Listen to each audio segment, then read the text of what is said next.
Assalamualaikum warahmatullahi wabarakatuh. Perkenalkan, nama saya Muhammad Zidan Khalil Gibran. Saya mahasiswa dari jurusan PJJ Informatika Universitas Siber Asia. Saya akan mempresentasikan tugas pada mata kuliah Sistem Operasi dengan dosen pembimbing Bapak Raden Muhammad Firzatullah MKom. Yang pertama ada manajemen memori. Pada Windows 11 sendiri, manajemen memori digunakan untuk mengatur penggunaan RAM atau Random Access Memory agar aplikasi dapat berjalan tanpa kehabisan memori. Untuk membukanya, kita bisa menggunakan shortcut keyboard Ctrl+Shift+ESC atau bisa juga dengan menggunakan fitur run pada Windows. Kita ketikkan task mgr, oke. Lalu kita pilih pada tab performance dan pilih pada bagian memori. Di sini ditampilkan grafik penggunaan memori atau RAM yang terpasang pada komputer saya. Di sini 16 GB dengan detail penggunaan sebesar 11 GB yang sedang digunakan. Lalu yang tersisa atau yang belum terpakai ada sekitar 4,7 GB. Di sini ada kecepatan, lalu ada slot use. Ini slot yang dipakai ada dual channel ya, dengan konfigurasi 22 dan konverter SODIMM. Nah, lalu selanjutnya kita bisa juga menggunakan resource monitor. Bukannya kita bisa mengetikkan respon pada fituran. Ya, ditampilkan seperti ini. Ini tidak jauh berbeda seperti pada text manager tadi. Ditampilkan grafik juga di sini dan detail mengenai penggunaan memori. Lalu selanjutnya ada manajemen proses. Untuk manajemen proses pada Windows, ini digunakan untuk mengontrol aplikasi yang berjalan di latar belakang dan mengalokasikan sumber daya CPU. Cara mengaksesnya sama, kita bisa gunakan Ctrl+Shift+S atau Text Manager pada fituran Windows. Tapi di sini kita pilih Processes. Di sini ada 6 kolom. Kolom pertama name untuk nama-nama aplikasi. Di sini yang ditampilkan. 2 ada status. Yang ketiga ada CPU. Yang keempat ada memori. 5 ada disk dan juga 6 ada network. Nah, untuk CPU sendiri ini digunakan untuk menampilkan resource CPU yang digunakan oleh aplikasi dari total keseluruhan resource. Lalu ada memori. Memori ini ditampilkan keseluruhan penggunaan memori yang digunakan oleh aplikasi dari keseluruhan memori yang ada. Lalu di sini ada disk, menampilkan kecepatan transfer pada disk seperti untuk penggunaan read atau write pada aplikasi. Ini dengan kecepatan megabit per second. Lalu ada network. Network ini digunakan untuk menampilkan penggunaan jaringan internet yang digunakan oleh aplikasi. Sehingga nanti seperti download atau upload, di sini ditampilkan jumlah kecepatannya dalam megabit per second. Untuk selanjutnya ada manajemen sistem file pada Windows. Nah, manajemen sistem file ini digunakan untuk mengelola file yang tersimpan pada komputer. Pengguna dapat menyimpan, mengedit, menghapus, atau membuat file pada manajemen sistem file ini. Pada Windows ada File Explorer. Kita bisa buka dengan mengklikkan icon File Explorer pada text bar atau pada menu bar ini. Di sini mungkin para pengguna Windows sudah cukup awam dengan aplikasi Windows Explorer ini, yang tentunya fitur utamanya digunakan untuk mengelola file atau folder yang ada pada komputer. Lalu ada disk management yang digunakan untuk melakukan tugas penyimpanan tingkat lanjut seperti menginisiasi drive baru dan meluas atau menyusutkan volume drive. Untuk mengaksesnya kita gunakan fituran pada Windows, kita ketikkan disk mgmt msc. Nah, ini digunakan untuk partisi disk ya. Jadi di sini ada disk A, B, dan C. Ini sudah saya partisi. Dan untuk memori yang belum terpartisi itu sudah tidak ada. Jadi jika pada defaultnya hanya ada drive C saja untuk penyimpanan sistem Windows.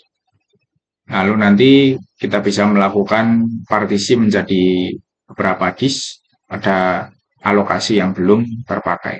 Yang keempat ada manajemen perangkat keras pada Windows. Nah, manajemen perangkat keras pada Windows ini disebut Device Manager. Nah, pada Device Manager ini kita coba akses dulu menggunakan fituran pada Windows, ketikkan dev gmt.msc. Di sini ditampilkan seluruh hardware yang support pada komputer kita. Ada audio, baterai, kamera, Bluetooth, lalu printer, keyboard, dan mouse, monitor juga. Nah, di sini gunanya kita bisa mengupdate driver. Misalkan di sini printer, kita bisa melakukan update driver, memutus perangkat, kita bisa gunakan disable device, lalu uninstall device, kita seluruhnya benar-benar memutus perangkat. Jadi jika kita akan memakai lagi, kita harus menginstal lagi secara manual. Lalu ada juga scan for hardware changes. Jika ada perubahan pada hardware, kita bisa scan di sini. Lalu ada properties. Ini untuk tingkat lanjutan pengaturan hardware ya. Nah, mungkin para pengguna Windows sering menggunakan device manager ini untuk mengupdate driver seperti printer, mouse, ataupun keyboard. Yang kelima ada keamanan data pada Windows 11. Pada Windows 11 ini keamanan data memiliki nama Windows Security atau Windows Defender. Nah, pada Windows Security ini terdapat sub-sub fitur yang lebih spesifik, yaitu ada virus and threat protection, berfungsi untuk melindungi sistem dari virus, malware, dan ancaman keamanan lainnya. Ini juga menyediakan fitur scan secara real-time untuk mendeteksi serta menghapus ancaman. Lalu ada account protection. Ini digunakan untuk mengamankan akun pengguna termasuk Windows Hello. Lalu untuk autentikasi multifaktor atau NFA dan pengaturan login.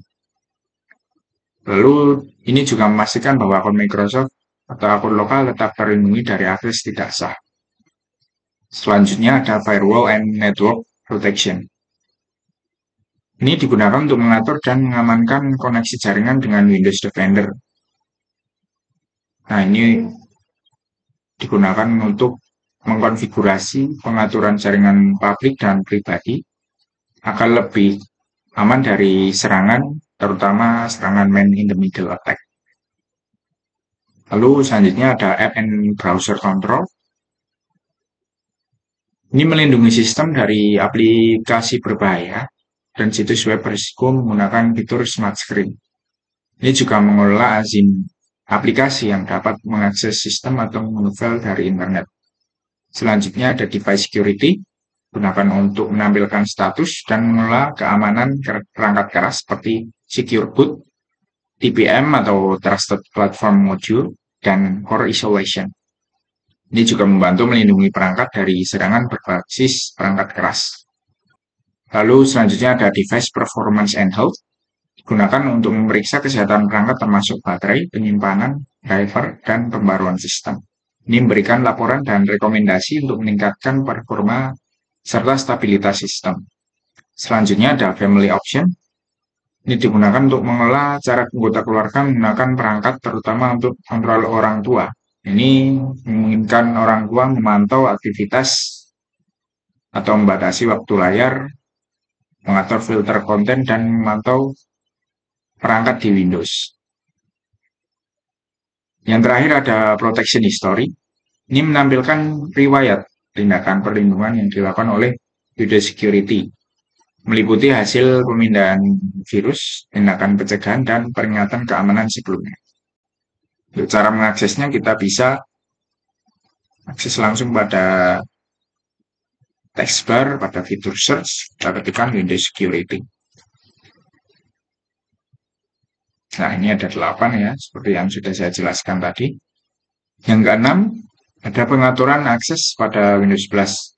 Untuk pengaturan akses ini, memiliki nama user account. Kita coba akses menggunakan NetPLWish. Menggunakan fituran pada Windows, NetPLWish. Nah, sini ada 2 tab, user dan advance. Pada users ini, kita bisa menambahkan user baru, atau kita bisa menghapus, dan juga kita bisa mengatur role yang di-assign pada salah satu atau semua user. Lalu pada advance, kita bisa memanajemen password yang telah diatur pada pengaturan user tingkat lanjut. Lalu ada secure sign in, itu untuk membatasi apakah user harus mengklik Ctrl Alt Delete shortcut pada keyboard ataukah tidak. Yang ketujuh ada penjadwalan tugas pada Windows 11. Untuk penjadwalan tugas ini, ya, Windows 11 memiliki nama Task Scheduler. Kita coba buka langsung saja. Pada Windows Run, kita ketikkan task schd.msc, tekan enter. Nah, seperti ini. Nah, fungsinya task scheduler ini, kita bisa menjadwalkan untuk mengirim email, membuka software, atau mematikan komputer. Coba kita membuat basic text menggunakan text wizard. Kita akan membuat teks untuk membuka notepad ya. Kita notepad untuk nama teksnya, deskripsinya bisa diisi sesuai kebutuhan. Kalau trigger, ada trigger berdasarkan waktu, apakah mau harian, mingguan, bulanan, atau sekali saja. Kita coba pilih sekali. Nah, ini untuk waktunya. Sekarang pukul 14.42, kita coba ke 14.43 lebih 30. Oke, start program. Lalu kita buka program yang ingin dieksekusi. Kita coba notepad. Oke, finish. Nah, kita tunggu hingga 14.43 lebih 30 detik. Apakah software notepad akan dibuka sesuai pengaturan task schedule yang telah kita buat tadi. Nah, sudah terbuka pada 14.43 lebih 30 detik untuk software notepad sesuai dengan task scheduler yang telah kita buat tadi.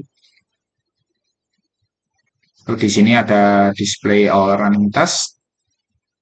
Ini merupakan tas-tas default yang sudah dibuat oleh Windows sendiri. Lalu kita juga bisa mengimport tas yang sudah ada sebelumnya. Dan di sini juga ada thread text untuk pembuatan jadwal secara lanjutan. Oke, yang ke-8, selanjutnya ada multitasking pada Windows. Nah, pada Windows sendiri, pada versi-versi terdahulu, multitasking sudah dikembangkan ya. Tapi pada Windows 11 ini, fitur multitasking sudah menjadi lebih advance. Di sini ada 2 fitur unggulan untuk multitasking, yaitu ada text view. Kita bisa mengklikkan Windows Tab pada shortcut keyboard. Nah, di sini ada aplikasi yang sedang berjalan, kita bisa mengaksesnya secara cepat. Misalkan kita ingin mengakses Google Chrome, kita klik. Misalkan kita ingin bebas ya buka untuk kalkulator. Nah, misalkan kita buka kalkulator, kita klik. Nah, ini terbuka dengan cepat.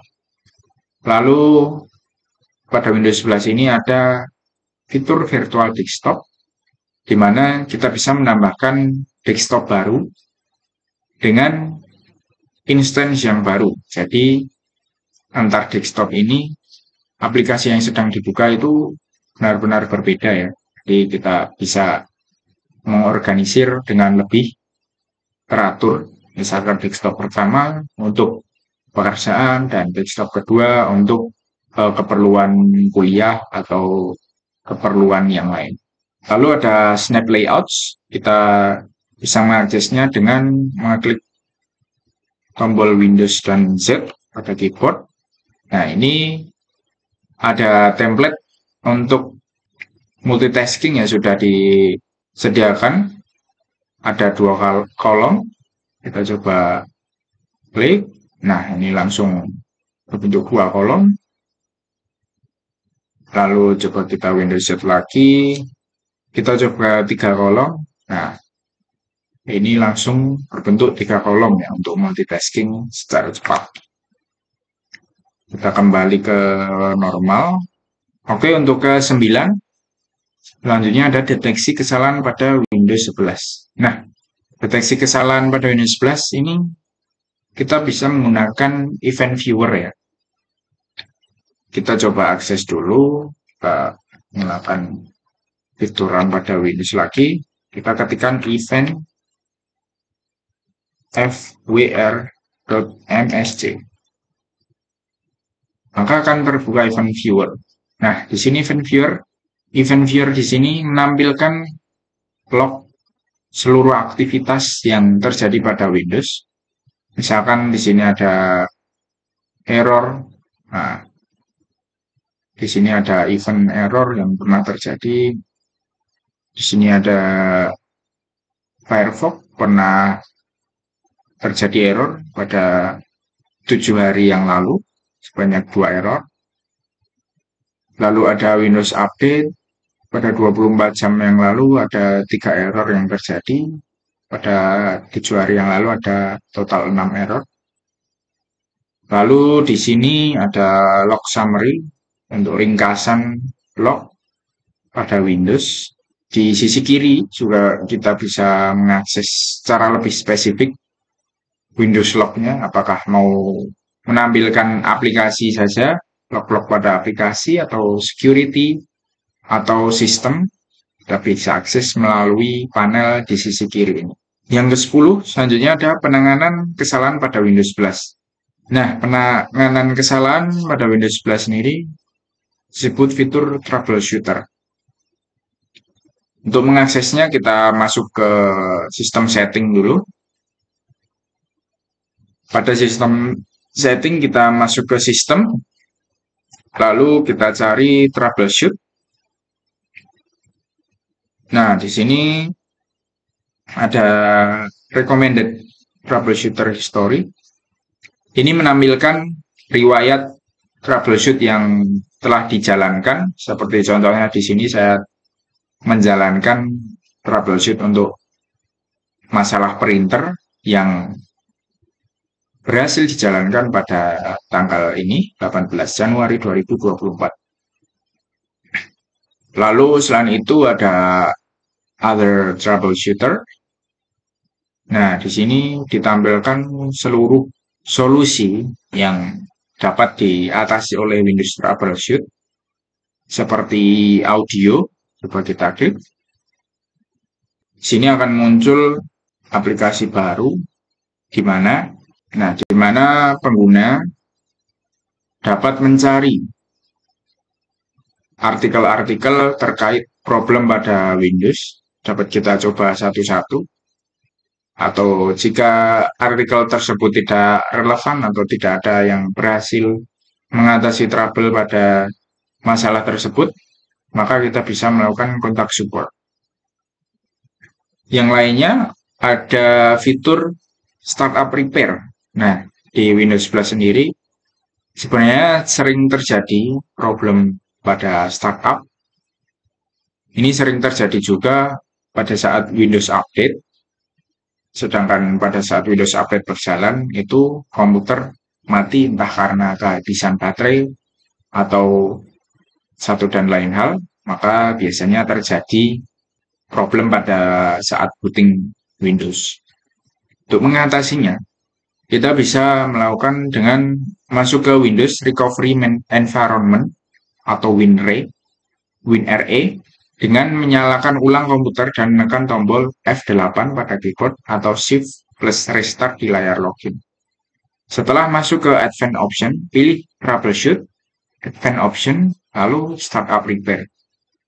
Kemudian, Windows akan secara otomatis memindai dan memperbaiki masalah yang mencegah sistem melakukan booting dengan benar, seperti file sistem yang rusak atau konfigurasi boot yang bermasalah. Nah, jika perbaikan berhasil, komputer akan restart secara otomatis dan kembali berfungsi normal. Jika tidak, Anda bisa mencoba opsi pemulihan lain seperti System Restore atau Command Prompt untuk memperbaiki kesalahan secara manual. Untuk System Restore sendiri, biasanya Windows akan merollback ke versi sebelumnya sebelum update dilakukan. Oke, selanjutnya yang ke-11, ada pelaporan kesalahan pada Windows 11. Pelaporan kesalahan ini dapat dilakukan dengan cara mengakses Feedback Hub. Kita coba search Feedback Hub pada kolom search. Nah, di sini Feedback Hub kita bisa mengisi, ada 4 poin utama di sini. Enter your feedback. Ini ringkasan mengenai feedback atau trouble apa yang sedang dialami dan ingin disampaikan kepada developer Windows. Kita coba refresh. Next, kita bisa choose kategori, milih kategori apakah yang kita laporkan ini merupakan problem atau masalah atau bug, atau suggestion atau saran yang mungkin seperti fitur baru yang akan ditambahkan menurut kita penting. Coba kita pilih problem. Next. Nah, sebelum itu kita juga bisa memilih apakah ada feedback atau suggestion yang sudah dilaporkan oleh pengguna sebelumnya. Jika belum ada, kita klik next saja. Nah, untuk add more detail, kita bisa menambahkan screenshot layar atau melampirkan file dan record layar di sini untuk mendukung proses pelaporan kepada developer Windows. Jika sudah semua, kita klik submit dan mungkin nanti akan dikirimkan berupa email feedback pada email kita apakah feedback tersebut berhasil diterima dan teratasi oleh developer Windows. Yang terakhir, yang ke-12, ada kestabilan sistem pada Windows 11. Nah, stabilan sistem pada Windows 11 sendiri bergantung pada beberapa fitur pemeliharaan seperti pembaruan driver dan update sistem yang memastikan performa optimal serta kompatibilitas perangkat keras dan perangkat lunak. Jadi, untuk kestabilan sistem pada Windows ini dipengaruhi secara garis besar pada update driver dan update sistem.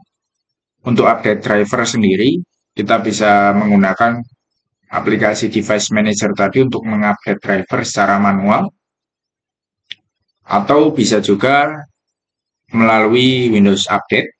Dan untuk update sistem sendiri, kita bisa mendownloadnya secara manual untuk mengupdate sistem secara berkala, atau yang paling simple dan paling aman, kita bisa gunakan Windows Update. Untuk mengakses Windows Update, kita masuk ke pengaturan terlebih dahulu. Di pengaturan sistem, di paling bawah di sini ada Windows Update, kita klik. Nah, di sini kita bisa cek update, apakah update sudah pada versi terbaru. Ini kita bisa lihat juga ada riwayat update. Di sini ada fitur update, Ini fitur utama ya, jadi Windows versi 24H2 yang paling terbaru sekarang. Kalau ada quality update, di sini ada update untuk framework atau sistem-sistem terkait Windows. Lalu di sini ada driver update yang sudah saya jelaskan tadi untuk mengupdate driver pada komputer seperti driver layar, driver kartu grafis, dan lain sebagainya. Di sini juga bisa otomatis terdeteksi oleh Windows. Lalu ada other update dan definition update. Nah, di sini merupakan update-update yang digunakan untuk update seperti antivirus atau update tools-tools sampingan pada Windows. Nah, yang terakhir di sini ada uninstall update dan recovery. Uninstall ini kita akan menginstal update yang sekarang dan nanti otomatis Windows akan mendeteksi history pada versi sebelumnya. Jadi kita dapat menginstal versi sekarang dan merollback dengan versi sebelumnya jika pada versi terbaru terdapat masalah. Setelah kita klik cek update tadi, ternyata sistem Windows sudah terupdate di sini dan tidak ada update yang terbaru. Nah, untuk membantu Windows berjalan secara lebih lancar, mengurangi crash system dan meningkatkan kompatibilitas serta keamanan perangkat, maka perlu dilakukan update sistem dan update driver secara berkala. Selain itu, perawatan hardware juga cukup penting, seperti pembersihan komponen secara berkala atau penggantian pasta pada CPU, itu juga menjadi faktor penting pada kestabilan perangkat yang digunakan. Oke, sekian presentasi dari saya. Jika ada kurang lebihnya, saya mohon maaf. Wassalamualaikum warahmatullahi wabarakatuh.